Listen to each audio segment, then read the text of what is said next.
దురదృష్టం ఏంటంటే ఈరోజు రాష్ట్రంలో నేరస్తులు రాజకీయ ముసుగులో మాట్లాడుతున్నారు. ఆ ముసుగు తొలగిస్తా. ఒకవేళ మీరు ముసుగేసుకొని వచ్చినా నేరస్తుల్ని నేరస్తులుగానే పరిగణిస్తాం తప్ప నేరస్తులు ముసుగేసుకొని వస్తే భయపడే సమస్య ఉండదు. ఆ విషయం మీరు గుర్తుపెట్టుకోవాలని హెచ్చరిస్తున్నా.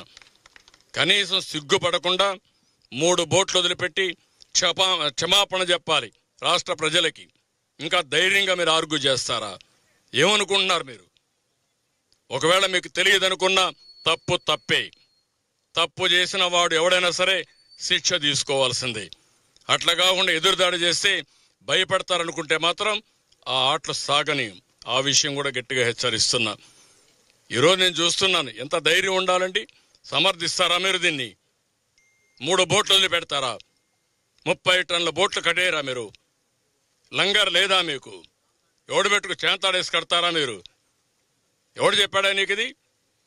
మీరు మనుషులా? మీరు కృష్ణా నదిది, కిందన ప్రకాశం బ్యారేజ్ ఉంది, పైన 30 టన్నుల బోట్ని మొన్నటి వరకు ఇసుక దోపిడీ చేయడానికి వాడిన బోట్ని వదిలిపెడతారా? రంగులేసుకొని వస్తారా మీరు? అంటే రంగులేసుకొని వస్తే, రాజకీయ ముసుగేసుకొని వస్తే మేము భయపడిపోవాలనా? What are you talking? ఏమనుకుంటున్నారు మీరు? ఏదో కావాలని చేస్తున్నారంట. అంటే మీరు ప్రాజెక్ట్ నాశనం చేసినా మీరు మాట్లాడుతూ ఉంటే మేము చూస్తూ ఊరుకోండాలా? మీరు ఈ మారిగా ఎక్కడికక్కడ గండ్లు పెట్టి ప్రజల జీవితాలు నాశనం చేస్తే మేము కష్టపడుతూ మిమ్మల్ని ఒక మాట అనకుండా ఉండాలనా? ఏమనుకుంటున్నారు? ఒక సాక్షి పేపర్, పనికిమాలి పేపర్ ఉందని, ఒక సాక్షి టీవీ ఉందని తప్పుడు వార్తలేసి ప్రజల్ని మభ్యపెట్టి మోసం చేయాలనుకుంటున్నారా మీరు? ఆ ఆటలు సాగవు. ఆ విషయం గుర్తుపెట్టుకోండి. నేరస్తులను నేరస్తులుగానే ట్రీట్ చేస్తాం, తప్పును తప్పుగానే ట్రీట్ చేస్తాం. తప్పును ఎవడు చేసినా వదిలిపెట్టే సమస్య ఉండదు. ఆ విషయం గుర్తుపెట్టుకోవాల్సి హెచ్చరిస్తున్నా. ఇది ప్రజాప్రభుత్వం, ప్రజల కోసం పనిచేసే ప్రభుత్వం.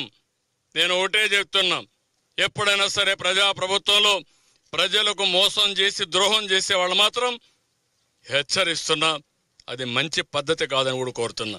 మీరు చేసే దుర్మార్గమైన కార్యక్రమానికి ఇన్ని వేల మంది సఫర్ కావాలి, ఇంతమంది మేమందరూ సేవలు చేయాలనా? మీరు ఇంకా దాడులు చేస్తారా? మీరు ఏమనుకుంటున్నారు మీరు? కాబట్టి ఆటలు వదిలిపెట్టండి, విన్యాసాలు వదిలిపెట్టండి. మీరు రాజకీయ ముసుగులో నేరస్తులు మాని మెయిన్ స్ట్రీమ్కి రండి. రాజకీయాల్లో మెయిన్ స్ట్రీమ్కి రండి. కరుడు గట్టిన నేరస్తులు ఎవరు కూడా మీ పార్టీలో కానీ ఎక్కడున్నా ఎవరిని వదిలిపెట్టం. పార్టీ ముసుగేసుకున్నంత మాత్రం భయపడే సమస్య లేదు.